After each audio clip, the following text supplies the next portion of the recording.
Welcome to this elder fiction. Today we are gonna see, what if Naruto had 20,000 IQ? The movie. If you end up liking this video, please consider subscribe, so without further ado, let's get into the video. 俺はもっとやるってばよ。別にあんたにもっともらわなきゃいけない。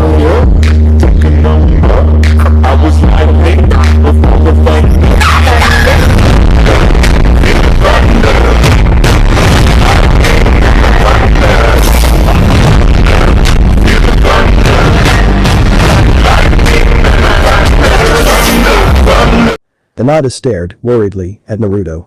Thus far the boy hadn't written anything down at all on his question paper, just sat there frowning at Ibiki. "Naruto-kun," she whispered. It wouldn't matter for her if she got disqualified for showing him her answers.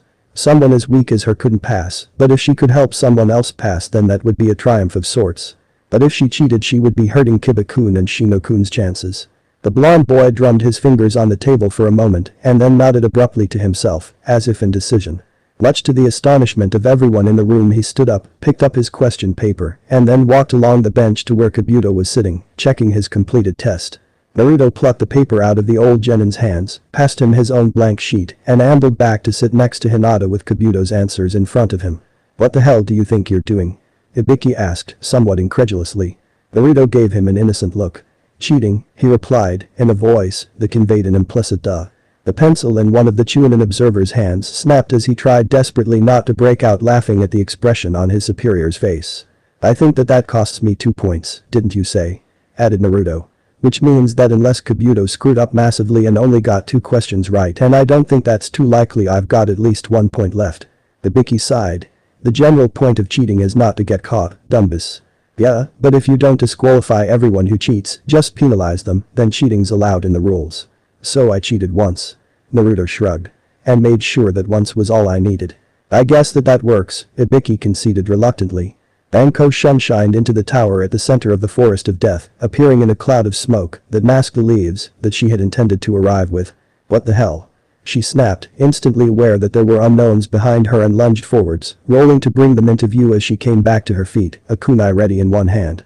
She need not have bothered, however, as instead of a hostile force, she saw instead a tumbled trio of genin, one of them the loud brat she'd scratched up before briefing the candidates for the second round. He was more or less on the bottom of the heap, which didn't help much since he was the only one not tied up. The Uchiha brat was glaring as impotently as well as an Uchiha, who as a clan, tended to take impotence to new depths from what she recalled. The pink-haired girl was trying to beat up the blonde, but it wasn't working out so well given she was tied up, if less comprehensively than the Uchiha brat. Banko shook her head. "What the hell are you three playing at?" The responses suggested that it was Naruto's fault.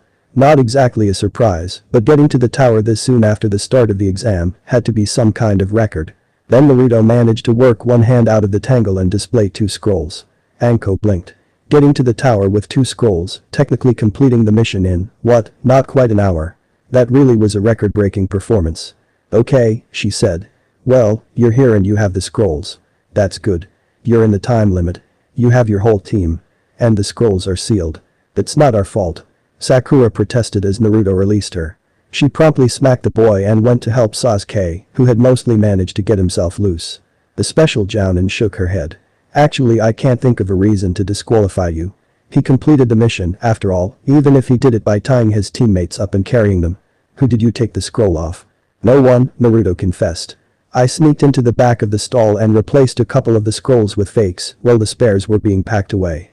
That happened after you were sent into the forest, didn't it?" "I sent Kage Bushin into the forest," explained Naruto. "Then I sealed Sasuke and Sakura into a storage scroll and hinged myself into a senbon while I was holding the scroll. One of my Bushin stuck the senbon into the hem of your coat. I guess your Shunshin must have broken the hinge in the storage scroll." Banko shook her head. "So you cheated and got the examiner to smuggle you past the whole exam, you deviant little bastard," she said in admiration. "Did Sasuke win?" Naruto asked Naruto as he ambled back up the steps to the balcony. Heads turned as they saw Konoha's most orange ninja arriving somewhere that they had already thought that he was. "Yeah. Kicked ass." The Naruto on the balcony agreed. He leant over slightly. You need to," he pointed indiscreetly at Naruto's groin. "Huh? Oh, okay." Naruto said, and the first Naruto vanished in a puff of smoke. "Oh." He reached down and zipped himself up. "Someone could have told me. Geez. Everyone sighed and turned away, except for Ibiki and Anko, both of whom seized upon the truly important point. Uzumaki Naruto had been out of their sight for an unspecified period of time. Oh shit. Akamaru, Kiba instructed. You stay out of it. I'll fight alone. He raised one fist illustratively. I feel bad for you, so I'll end it with one punch. Ah, is that so? Naruto asked. What are you going to do? Punch yourself in the groin. Stop acting tough, snorted Kiba. Then cough please begin, announced Hayate. Kiba immediately crouched, forming the seals for Beast Effect Ninpu. Quadrup no Jutsu. Naruto ran forward at an angle, not closing in. Here I come. Kiba shouted and hurtled forwards, striking Naruto in the chest and hurling him back through the high doors of the chamber. He won't be opening his eyes for a while, referee, the Inuzuka boy laughed. Is that so? Naruto's voice came from through the doors. Funny, I thought that you'd be stronger than that, Kiba. Oh well, be a good dog. He whistled shrilly. Heal. Why you? Kiba yelled and charged out of the doors towards Naruto's voice. Is that allowed, leaving the room? Sakura asked. The Hokage chuckled.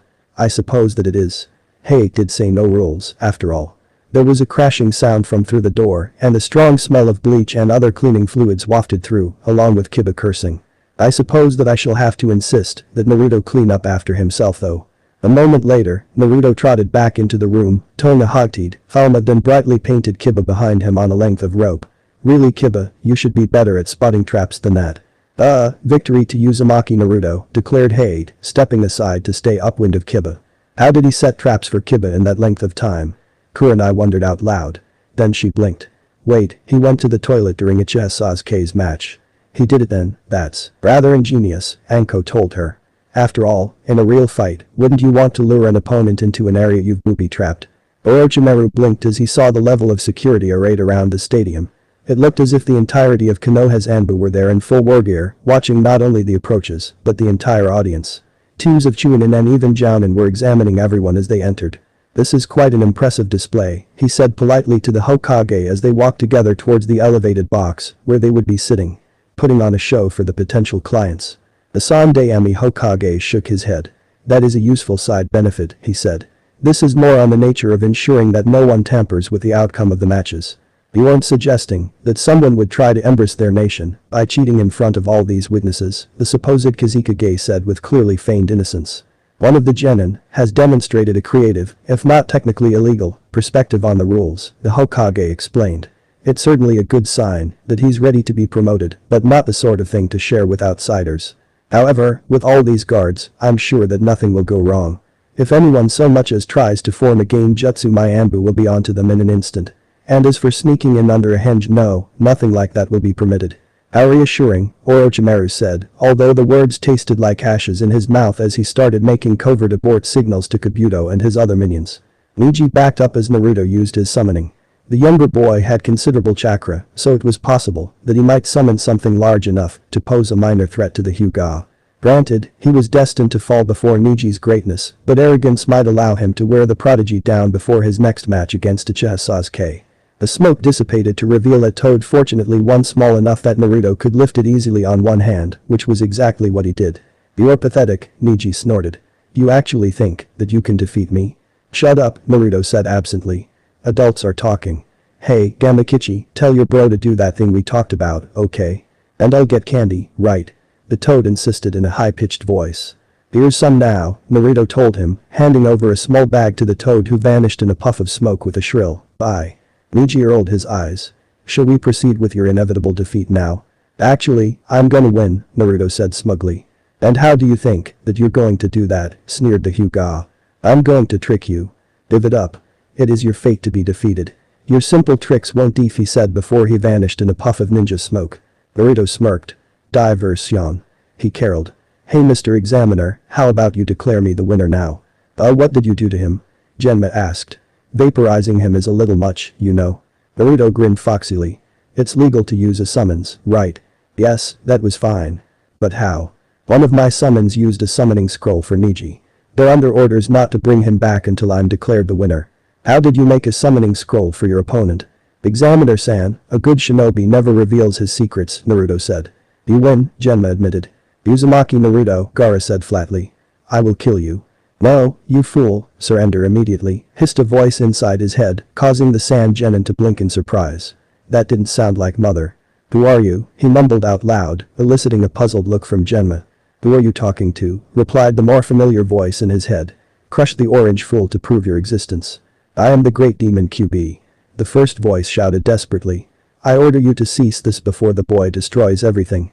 Destroy everything, Gaara twitched. Yes, destroy everything, his mother crooned. You'll be killed, you idiot, the voice shrieked. He's a monster, it's taking all the power of myself, the great nine-tailed Najitsun, to stop him from ending your existence on the spot. Gaara frowned. QB? He asked.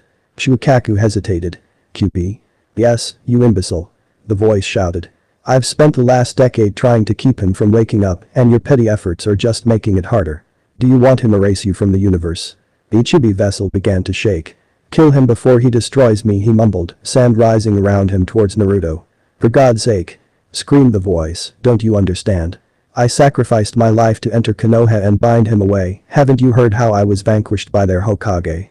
Would I, the greatest of all the Biju, have permitted such a slight if the entire world's existence did not hang in the balance? You can't kill him. All you could ever do is awaken him, and if you do that then you will die. What are you waiting for? Mother asked. Kill him. Prove your existence. He's noticed you. The QB shrieked and Gaara noticed Naruto walking slowly forwards, a vile red chakra pouring from him. I must exist, Gaara mumbled. Mustn't I? Sweat broke out on his brow, loosening the sand slightly. I surrender, he screamed suddenly at Genma. Utter silence filled the arena. What? Genma asked the Sand Genin, who was now trying to hide behind him from a puzzled-looking Naruto. I said I surrender. Gaara practically sniveled. Don't let him kill me. What the hell, Shukaku wondered. There was no verbal response from the other voice, only a slight puff of air in one ear that Gaara took for a sigh of relief. Naruto grimaced. Seriously, he said, looking at Gaara. You need to clean your ears out. That was totally disgusting. Have you ever heard of cotton buds? Tenkuro's eyes were wide as he looked down at Gaara. I don't believe it, he muttered. Gaara's scared of him. I didn't think that Gaara was scared of anything. I didn't think he could be afraid, Temari. He paused. Temari.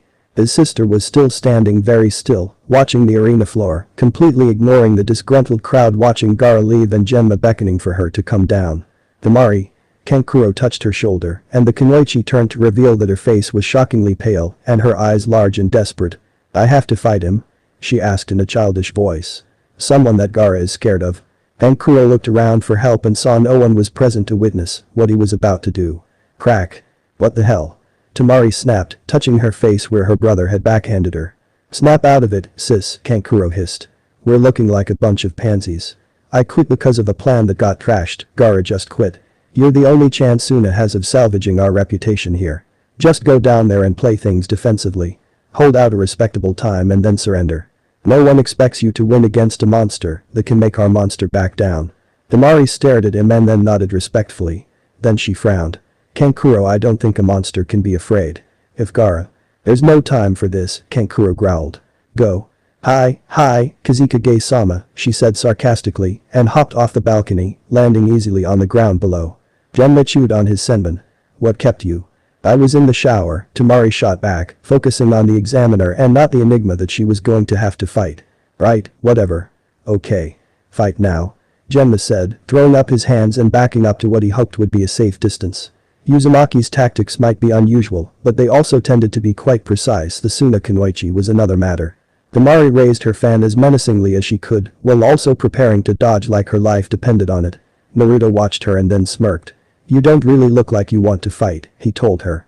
Shut up, Temari snapped, trying to ignore the sweat that was running down her neck or the itching on her cheek. She couldn't scratch it right now without lowering her defenses, so she'd just have to live with it. Oh shoot, groaned Naruto, looking at her face. It's itching, isn't it? Anko told me it would, but I thought that I'd got it neutralized. What's itching? Temari asked nervously and jumped back, holding the fan in one hand as she rubbed quickly at her cheek. Naruto shrugged. Your cheek, of course, you probably don't want to do that, now you've got it on your fingers. Temari went white. What did you do? She shouted. Her fingertips were itching now. 3 different types of sap mixed in just the right proportions, Naruto told her. One of my clones applied it when you thought you were talking to your brother. It's really quite humane, the itching is the nerves burning out before the mixture starts eating through your skin. You probably won't feel a thing in a forfeit. Temari screamed. I forfeit. Get this shit off of me, you bastard. She grabbed a corner of her skirt with a hand she'd rubbed her face and tore it off, using the scrap to rub frantically at the side of her face. Ah! Naruto yelled. Don't do that. You're rubbing it in deeper. Temari froze. Now what we need is a neutralizing agent, Naruto said, rooting around his pockets for something. A very specific mix, much more complicated than original toxin. I mean, really, when was the last time you had to hand distill something? That over here, and give it to me, roared Temari, noting that Naruto wasn't actually getting any closer to her. Oh well, there are some fumes from when it mixes with your blood that I'd really rather not breath if you know what I'm talking about, he told her reasonably. I'm not going to be able to help you if I'm seeing purple horseflies the size of elephants, am I? Naruto paused and frowned. You know, I'm sure that I brought the neutralization fluid with me. Where did I put it? Temari gave a frustrated scream and started stomping towards him. I'll rub this all over you, she shouted, pointing at her itching cheek. That should motivate you, damn it. Wait. Naruto shouted, backpedaling. There's another way. What? Take a shower. He offered hastily. That usually washes itching powder right off. Temari froze for a moment. Itching powder. Die. You know, the fight is over, Genma shouted after the two of them as pursuer and pursuee disappeared into the distance. He shook his head. I thought that she'd already had a shower. The end. So how was the movie? I hope you like it. And if you like it, share this movie with your friends and like the video too.